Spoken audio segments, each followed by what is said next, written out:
자, 1장은 OS의 인트로덕션이 되겠습니다. OS의 인트로덕션은 OS에 대한 전반적인 내용을 다루는 거기 때문에 굉장히 광범위하고 너무나 많은 이런저런 얘기를 해야 되지만 깊이와 이제 깊이를 너무 깊게 하지 않으면서도 좀 진행을 하겠습니다.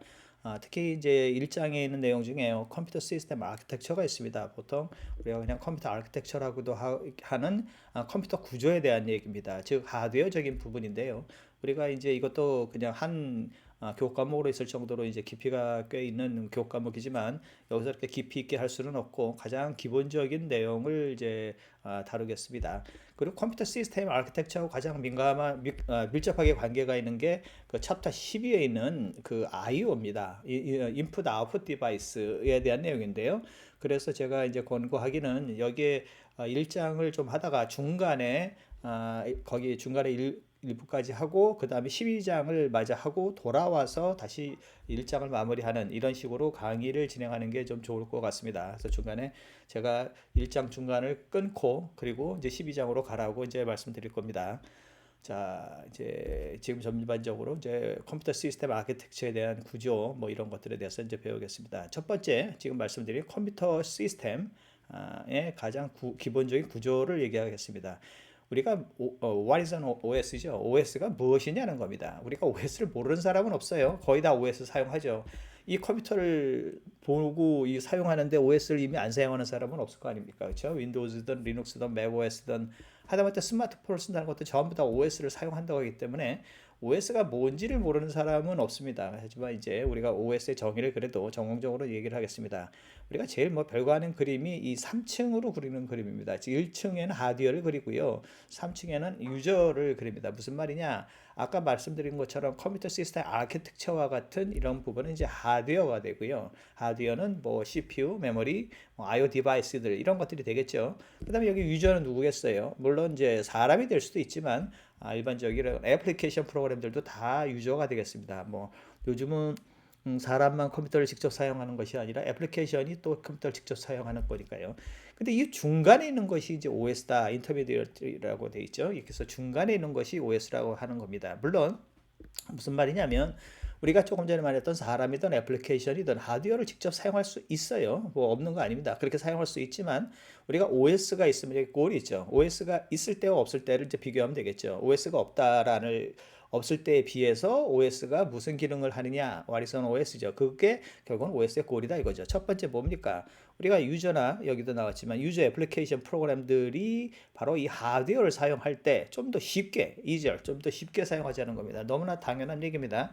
우리가 이 마우스 키보드 쓰고 이런 식으로 해서 여러 가지로 OS 힘을 빌려서 사용하니까 쉽고 우리가 프로그램을 짜도 뭔가 화면에다 헬로 월드 하나 보내는 것도 이 OS가 도와줘야 이게 쉽지. OS가 없이 하드웨어를 진척 컨트롤을 해서 우리가 뭐 메모리야 그 그래픽스 카드와 이런 걸 전부 다 우리가 컨트롤한다 그러면 엄청나게 힘든 그런 일이 되겠죠. 근데 두 번째 이것도 좀 비슷한 말입니다. 컨비니언트 사용하기 편하죠, 그렇죠? 이거입니다. 근데 마지막 이건 조금 이제 논란의 소지가 있을 수 있습니다. efficient 좀 효율적이라는 겁니다. 하드웨어를 쓸 때 좀 효율적이라는 겁니다. 근데 이거는요, 꼭 OS가 있어야 효율적인가는 좀 생각해 볼 필요가 있습니다. 예전에는 저도 한참 직장 다닐 때 그렇게 프로그램을 애플리케이션을 개발했었지만 하드웨어를 직접 접근해서 사용하는 게 사실은 더 효율이 높을 경우가 많아요.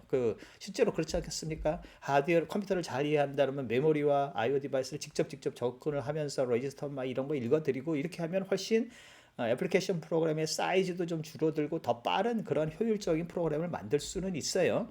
하지만 모든 사람이 그러는 거는 아니고 일반적인 많은 사람들은 그냥 OS가 제공할 때가 더 효율적인 경우도 있죠. 그렇다고 하드웨어를 직접 접근했다고 요새 와서 좋은 프로그램도 아니에요. 왜 그렇겠습니까?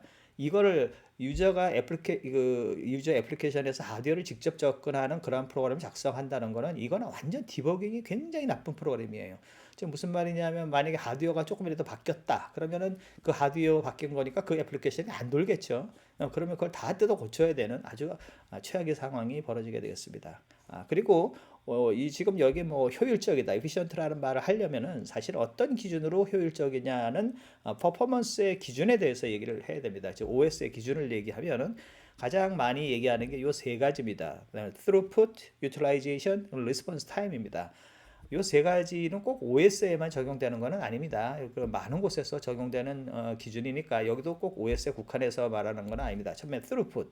우리가 보통 이거를 해석을 할 때 단위 시간당 처리된 일의 양 이렇게 보통 얘기합니다. 여기도 슬래시하고 그렇죠? 세컨드로 나눴는데 꼭 뭐 초일 필요는 없죠. 그래서 단위 시간당 이런 말을 하는 겁니다. 그래서 단위 시간당 처리된 일의 양, 이 job이라는 것이 뭐 프로세스일 수도 있고 뭐가 다른 것일 수도 있죠. 뭐 예를 들어서 다른 필드에서는 무슨 뭐 벽돌을 쌓는다 그러면은 뭐 한 시간에 몇 장을 쌓느냐, 하루에 몇 장을 쌓느냐, 그게 job의 일이게 되겠죠. 이렇게 되는 거고요. 두 번째는 utilization입니다.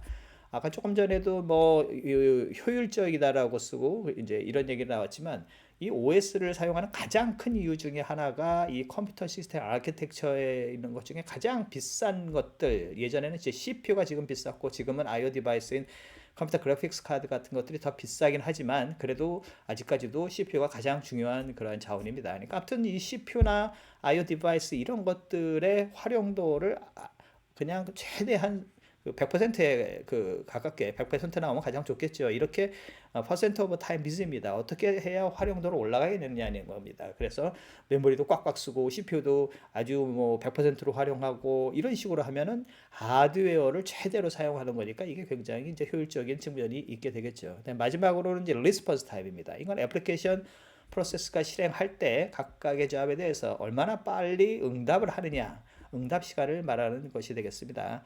근데요, 여기 세 가지가 잘 보시면 오른쪽에 두 가지, 즉 스루풋과 유틸라이제이션은 시스템 오리엔티드라고 그랬고 레스폰스 타임은 유저 오리엔티드라고 그랬습니다. 무슨 말이냐면 OS를 제공하는 그 프로바이더 측면에서는 보면은 스루풋하고 유틸라이제이션에 관심이 많을 수밖에 없습니다. 전체 처리된 일의 양, 그다음 CPU 조금 전에 말씀드린 것들 이런 걸 얼마나 효율적으로 사용하느냐 이런 겁니다. 리스폰스 타임이라는 거는 한 OS 안에 여러 클라이언트들이 사용자들이 매달려 있는데 뭐 좀 빨리 갈 수도 있고 늦게 갈 수도 있고 요거는 누가 관심이 있냐면 각각의 유저들이 관심이 있겠죠. 그래서 OS를 제공하는 시스템 OS 측면에서는 위에 스루풋과 유틸라이제이션이 중요하고 OS를 사용하는 유저 입장에서는 리스폰스 타임이 중요한데 문제는 얘네 둘이 서로 충돌한다는 겁니다. 즉 여러분들 쉽게 생각을 하면은 뭐 은행 같은 데서 그 은행원 그 분이 일을 안 하고 놀고 있으면 어떻게 돼요? 그 은행 측면에서는 굉장히 이 유틸라이제이션이 나쁜 겁니다. 그래서 유틸라이제이션이 나쁘고 뭐 이렇게 되는데 그 어떻게 됩니까? 이렇게 놀고 있는 상황에서 손님이 들어가면 어떻게 돼요? 바로 서비스 들어가잖아요. 그럼 리스폰스 타임은 좋은 거예요. 그러니까 고객은 손님 각각의 뭐 어디가 식당을 가든 은행을 가도 손님이 없기를 바라죠. 그렇죠? 그래야 내가 리스폰스 타임이 빨라지니까요. 뭐 그 궁극적으로 뭐 제로가 될 수도 있겠죠. 이제 이렇게 되는 상황이 되기 때문에 서로 충돌합니다.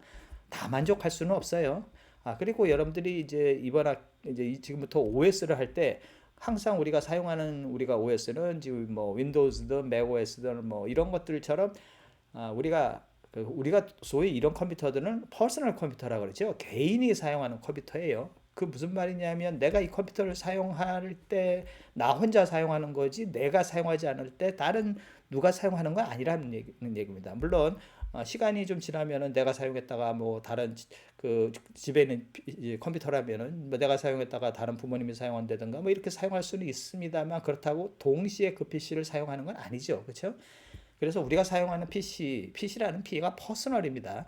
그래서 이런 퍼스널 컴퓨터는 혼자 누가 OS 컴퓨터를 사용할 때 내가 그거를 사용하지 않는다. 그 자원을 사용하지 않는다고 해서 누가 다 사용하는 것이 아닙니다. 그래서 약간 그런 OS에다가 포커싱을 맞추면 안 됩니다. 지금 여기 말하는 OS는 이제 이런저런 OS를 다 통틀어서 말을 해야 되기 때문에 가급적 이제 많은 유저들이 동시에 연결이 돼서 컴퓨터를 사용하는 그러한 컴퓨터를 주로 생각을 하시기 바랍니다. 지금 좀 전에 3층을 그렸는데 조금 더 구체적으로 말하면 4층이 되죠. 맨 아래는 하드웨어, 조금 전에 말했던 CPU, 메모리, IO 디바이스 이런 건데 CPU라고 해서 CPU 전체가 아니라 CPU 시간을 길게 봐서 그걸 갖다가 이제 클럭 단위로 나가니까 이제 CPU 어떤 이제 클럭 시간을 말하는 거고 메모리도 누가 뭐 메모리를 프로세스 나중에 이제 지금은 이제 프로그램이라 하겠습니다. 챕터 3에서 프로세스라고 할 텐데 프로그램한테 메모리가 이제 할당이 되는데 누가 뭐 한 프로그램이 독차지해서 다 가져가는 건 아니지 않습니까? 그래서 메모리 영역별로 나가져가는 거, 또 IO 디바이스 이런 것들이 하드웨어가 되겠고요. 중간의 레벨이 오퍼레이팅 시스템이라고 했습니다. OS는 지금 좀 전에 말했던 그런 자원들, 하드웨어 자원들, 리소스 꼭 하드웨어만 있는 건 아닙니다. 리소스는 뭐 소프트웨어적인 리소스도 있습니다. 파일이나 뭐 이런 것들도 있습니다만 어쨌든 이런 리소스를 여러 유저들과 애플리케이션 여기서 여기를 두 개나 나눴잖아요. 이 애플리케이션 프로그램과 유저를 앞에 이제 3층으로 할 때는 합쳐서 유저라고 한 거고 여기서는 이제 유저와 애플리케이션을 그냥 나누는 것뿐입니다. 이제 이런들이 사용하니까 똑같은 얘기가 되겠습니다. 그림으로 보면 지금 얘기한 것처럼 이제 맨 아래 하드웨어, OS, 그다음 여기 합쳐서 유저가 이렇게 되겠습니다. 자, 조금 전에 말한 것처럼 우리가 유저 뷰가 있고 시스템 뷰가 있다는 거 조금 전에 말씀드렸습니다. 사용하기 쉽고 좋은 퍼포먼스를 내는 거 서로 이제 그런 것들이 약간 충돌을 하게 된다고 하는 리소스 유틸라이제이션 이런 것들도 조금 전에 말씀드린 거고요.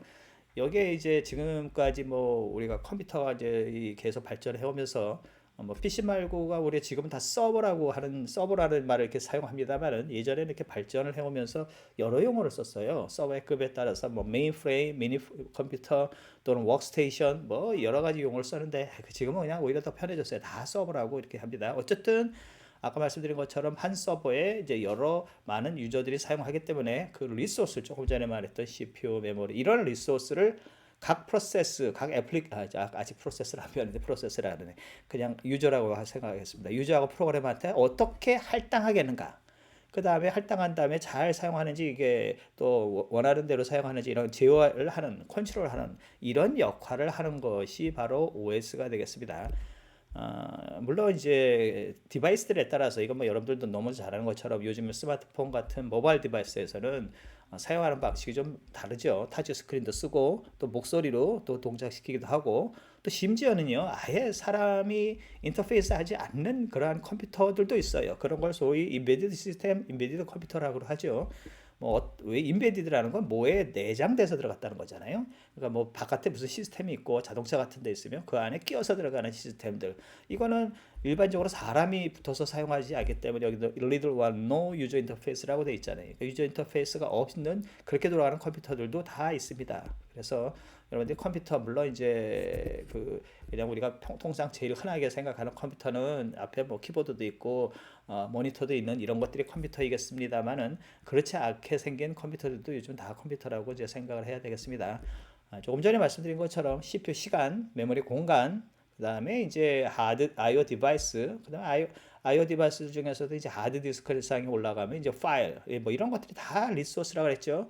이 리소스를 어떻게 효과적으로 또 페어하게 참 이 두 단어가 힘듭니다. 이것도 서로 충돌이 되는 거예요.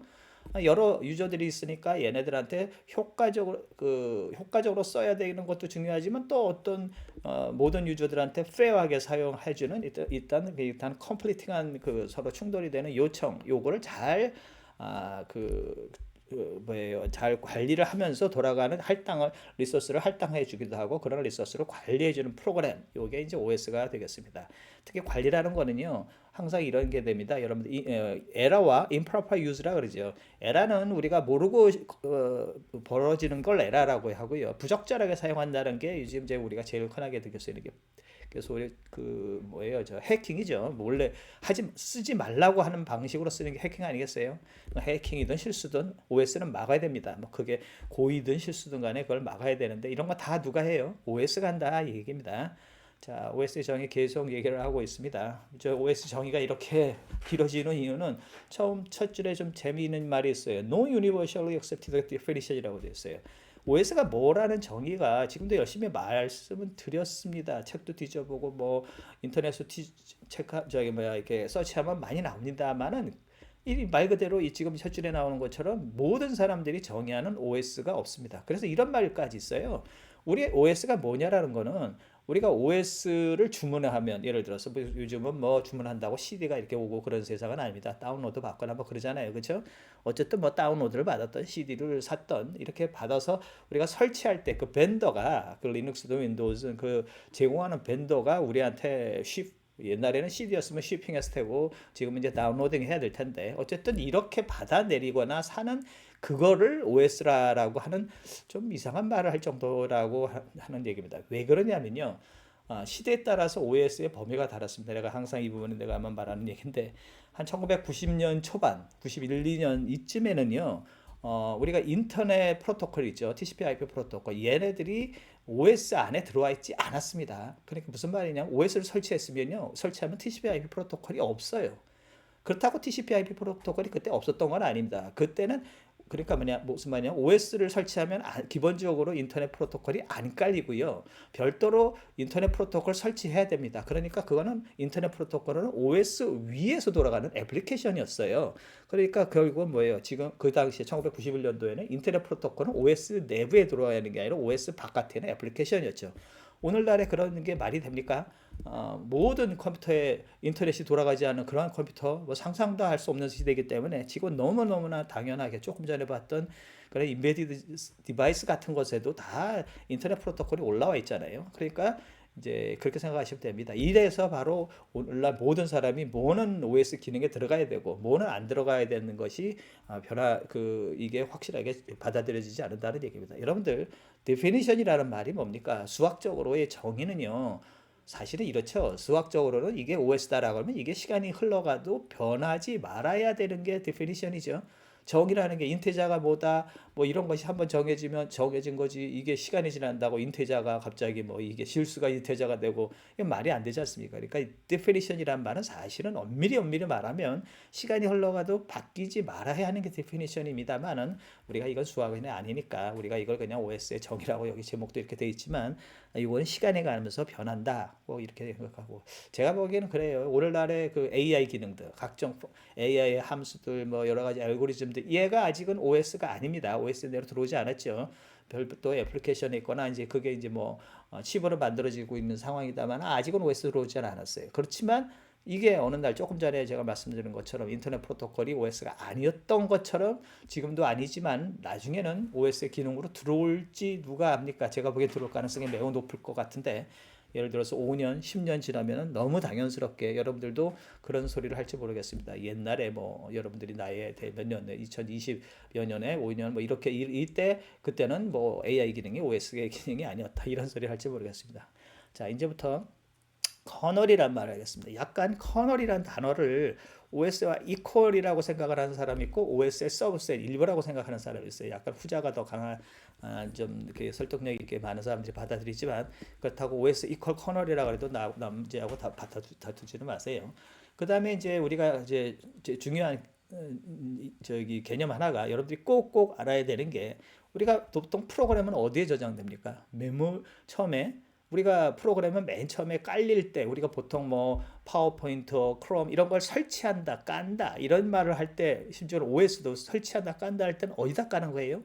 그건 하드디스크에 설치하는 거죠. 심지어는 뭐 USB나 하드디스크 같이 보조 기억 장치에 저장이 되는 겁니다. 왜 그렇겠어요? 그 장치들의 특징은 전기를 꺼도 컴퓨터를 꺼도 지워지지 않는 곳이에요. 그렇죠? 하드디스크가. SSD도 그렇고 이런 데 저장이 돼 있다가 우리가 컴퓨터에서 그 프로그램을 실행을 하면 그 프로그램이 그런 하드디스크에서 메모리로 적재를 합니다. 그걸 메모리 레지던트, 메모리의 적재, 로드라는 단어를 이제 쓰게 되는데 로드, 적재, 우리말로 적재, 영어로 로드라는 단어를 쓰는데 이런 프로그램이나 OS가 적재를 한 다음에 실행을 하게 되는 것이 프로그램입니다. 꼭 기억을 하시기 바랍니다. 즉 하드디스크, 이 파워포인트 지금 뭐 여러분들 보고 있는 파워포인트가 하드디스크 상에서 실행되는 거 절대 아닙니다. 얘가 메모리로 올라와야 로드가 돼야 됩니다. 그럼 1번 그리고요. OS는 또 어떻게 됩니까? OS는 항상 여기 첫 번째 줄에 뭐라 돼요? Running at all times입니다. OS는 항상 실행되는 게 커널은 항상 실행이 되는 겁니다. 그럼 두 개를 합치면 어떻게 돼요? 프로그램이 OS도 프로그램입니다. OS가 커널이 실행이 되려면 프로그램이 실행이 되려면 메모리에 올라와야 된다. 1번, 2번.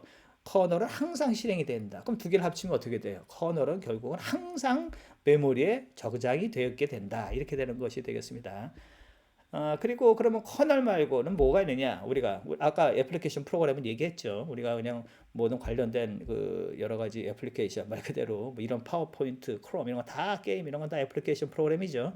이런 프로그램이고 이 중간에 있어요. 시스템 프로그램. 예를 들어 여기 뭐라고 돼 있어? ships with the OS. OS하고 같이 오기는 하지만 그렇다고 not part of kernel. 커널의 일부는 아니다. 약간 말장난 같기도 한데 예를 들어서 뭐 컴파일러 뭐 이런 것들은 보통 우리가 시스템 프로그램에 로더, 링커, 로더 뭐 이런 것들 지금 조금 전에 로드라고 그랬죠. 메모리로 하드디스크에서 메모리로 올라오는 걸 로드라고 하고 이렇게 해주는 그런 프로그램을 로더라고 그래요. 로더라고 하는데 이할 자가 붙었으니까 프로그램이겠죠. 이 프로그램은 그러면 이제 약간 좀 어정쩡합니다. 얘가 OS냐? 아, 정확히는 아니에요. 그러면 일반 프로그램이냐? 애플리케이션 프로그램이냐? 그것도 아니에요. 그래서 이런 건 이제 시스템 프로그램이라고 합니다. 자, 그리고 마지막으로 이제 미들웨어 같은 것도 있어요. 여기도 나오지만 여러분들이 많이 쓰게 되는 데이터베이스 같은 거. 이런 것들이 전형적인 이제 미들웨어입니다. 이건 뭐예요? 얘는 또 일반 애플리케이션이 아니죠. set of software framework 있잖아요. 이런 걸로 이용해서 뭔가 또 애플리케이션 개발하니까 이런 것들이 이제 여러분들 정의는 이미 알 겁니다. 자, 이리고 이제 컴퓨터 시스템 오르가니제이션 조직의 그 구조에 대해서 얘기해서 조직이란 말보다 구조죠. 구조에 대해서 말씀드리겠습니다. 조금 전에 CPU, I/O 디바이스 뭐 이런 것들이 연결이 되는데 얘네들을 어떻게 하드웨어적으로 연결을 했을까요? 물론 이제 가장 중요한 게 아까 했던 CPU, 그다음에 메모리. 여러분들 이 모든 거는 I/O 디바이스입니다. I/O 디바이스 그냥 요즘 이제 가장 여러분들이 많이 쓰는 용어로 그냥 퉁치면 됩니다. 세 가지가 기본이에요. CPU, 메모리, I/O 디바이스. 얘네들 어떻게 연결할까요? 얘네들을 직접 연결할 수 있어요. 다이렉트로 CPU와 메모리 연결하고 메모리와 예를 들어서 I/O 디바이스 중에 디스크 또는 뭐 모니터, 뭐 프린터, 그래픽스 카드 이렇게 직접 연결할 수 해도 되겠지만 그거는 굉장히 오버헤드가 크겠죠. 왜 그렇겠어요? CPU하고 메모리는 고정됐다 쳐도 I/O 디바이스는 어떻게 돼? 계속 추가가 되는 거 아닙니까? 뭐 하나 I/O 디바이스 추가할 때마다 그 다른 CPU나 메모리하고 어떻게 연결하겠어요? 그렇게 연결할 수는 없어요. 그래서 결론이 여기 이렇게 시스템 버스라고 여기 돼 있잖아요. 시스템 버스가 있고요. 버스에 갖다가 그냥 갖다 붙이는 겁니다. 뭐든 즉 CPU도 버스에 붙이고 메모리도 버스에 붙이고 각종 I/O 디바이스도 새로 나오는 것마다 다 버스에 연결을 하는 그런 스타일의 것들이 되겠습니다. 그러니까 일단은 연결부터 생각을 하시면 우리가 CPU나 메모리나 각종 I/O 디바이스 같은 하드웨어들은 전부 버스에 연결을 한다는 겁니다. 근데 버스가요, 여기는 이제 간단하게 버스 쭉 그리고 그냥 버스라고 했는데 조금 더 구체적으로 버스는 세 가지 종류가 있어요. 하나는 우리가 제일 흔하게 생각할 수 있는 건 데이터베이스예요. 즉 데이터가 왔다 갔다 해야 되겠습니까? CPU에서 메모리, 메모리에서 I/O 디바이스 이렇게 데이터가 왔다 갔다 해야 되는 건 데이터 버스이니까 우리가 버스를 인식할 수 있는 건 데이터 버스입니다. 근데 두 번째 우리가 주소 버스가 있어요. 어드레스 버스. 왜 그렇겠어요? 메모리에서 읽어내려면 어떤 주소를 주고 읽어야 되잖아요. 우리가 보통 메모리 같은 거를 바이트 어드레스 오브 메모리라 그래요. 즉 우리가 메모리 읽어낼 땐 바이트 단위, 즉 8비트 단위로 읽어내거든요. 주소를 던져주면 그 주소에 해당하는 바이트를 읽어주는 건데 그럼 주소가 어디로 나가야 되겠어요? 바로 이 어드레스 버스를 통해서 나가는 겁니다. 그래서 어드레스 버스 타서 나가고 뭐 그러면 데이터에 와야 되는데 근데 또 이게 되죠. CPU에서 메모리로 데이터가 갈 수도 있고 메모리에서 데이터로 CPU로 갈 수도 있잖아요. 양방이 다 가능하기 때문에 그러면 이게 어느 방향이야? 이거에 따라서 우리가 read write라고 하는데 그런 거를 신호를 보낼 때 이거를 컨트롤 버스에다가 또 보내게 돼요. 이것 말고도 이제 주요한 거 컨트롤은 우리가 제어잖아요. 이제 뒤에 12장에서 나올 이제 여러 가지 뭐 인터럽트라든가 인터럽트 리퀘스트 라인이라든가 또는 뭐 스테이터스 여러 가지 뭐 읽어내는 말 그대로 컨트롤에 관련된 많은 제어 그다음에 스테이터스 이걸 컨트롤이라고도 하고 컨트롤 슬래시에서 스테이터스라고도 합니다. 제어를 위한 거나 현재 상태를 읽어드린다든가 이럴 때 사용하는 버스들이 있습니다. 그래서 버스 종류는 세 가지입니다. 그리고 우리가 통상 I/O 디바이스 하지만요. 디바이스는 바로 버스에 연결된 게 아니라 디바이스는 바로 컨트롤러에 연결되고 컨트롤러가 버스에 연결되는 그런 구조입니다. 이렇게 생각하면 제일 쉬워요. 여러분들 디스플레이 모니터를 생각해 보세요. 모니터를 우리가 뭐 이렇게 다 뭐 요즘 연결이 뭡니까? HDMI 커넥터잖아요. HDMI 커넥터를 우리가 어디다 꼽아요? 그래픽 카드의 뒤에 나오는 단자에다 꼽는 거지. 그 HDMI 그 단자를 버스에다 꼽는 건 아니잖아요. 그렇죠? 딱 생각하면 맞습니다. 즉 요게 컨트롤러가 이 I/O 디스플레이 같으면 그래픽스 카드가 컨트롤러고요. 그다음에 그 화면을 우리 모니터는 디바이스가 되는 거죠. 또 그렇죠? 그다음에 뭐가 있습니까? USB 장치를 보면 금방 알 수 있죠. 다 우리가 메모리든 각종 USB 디바이스들이 얼마나 많아요. 그렇죠? 그건 다 USB 디바이스들이고 우리가 커넥터를 다 어디다 꼽잖아요. 그렇죠? 이렇게 생긴 길게 생긴 거라든가 좀 짧게 요즘 USB-C 타입은 좀 이렇게 작게 생겼는데 아무튼 이렇게 꼽잖아요. 그렇죠? 꼽는 건 어떻게 돼요? 우리가 거기에 꼽는 거 거기가 버스인가요? 아닙니다. 거기다 넣어놓고 거기에 USB 컨트롤러가 이제 연결이 되는 겁니다. USB 컨트롤러. 그래서 우리가 연결된 데가 USB 컨트롤러하고 컨트롤러가 이렇게 연결되는 겁니다. 그래서 항상 I/O 디바이스는 우리가 보통 I/O 디바이스를 연결하는 거는 컨트롤러까지 연결하는 거고 컨트롤러가 버스에 연결된 겁니다. 그러니까 컴퓨터적으로 컴퓨터에 우리가 컴퓨터 전공하는 입장에서 관심 있는 거는요, 컨트롤러까지예요. 디바이스가 사실은 아닙니다. 왜냐하면 이 디바이스는 굉장히 하드웨어적이고 또 뭐 이게 미케니컬한 기계적인 그러한 하드웨어적인 게 아니라 전자적이고 기계적이고 뭐 다른 이제 그러한 우리 컴퓨터하고는 조금 거리가 있는 그러한 공학적인 걸로 구성된 게 디바이스들이에요. 그러니까 IO 디바이스에 대해서 우리가 그렇게 공부할 거는 없습니다. 그러면은 우리가 관심 있고 프린터든 뭐든 이런 건 다 디바이스고 그 다음에 컨트롤러까지가 우리가 진짜로 컴퓨터 이해하는 입장에서 컨트롤러에 무슨 뭐 레지스터가 있고 여기에 뭐 버퍼가 있고 여기까지만 우리는 쳐다보는 게 되겠습니다. 자, 여기서 이제 아까 말씀드린 것처럼 12장에 IO라고 그랬어요. IO 디바이스로 먼저 가서 거기서 공부를 마치고 다음에 다시 돌아오시기 바랍니다. 그리고 1장 이어서 나가겠습니다.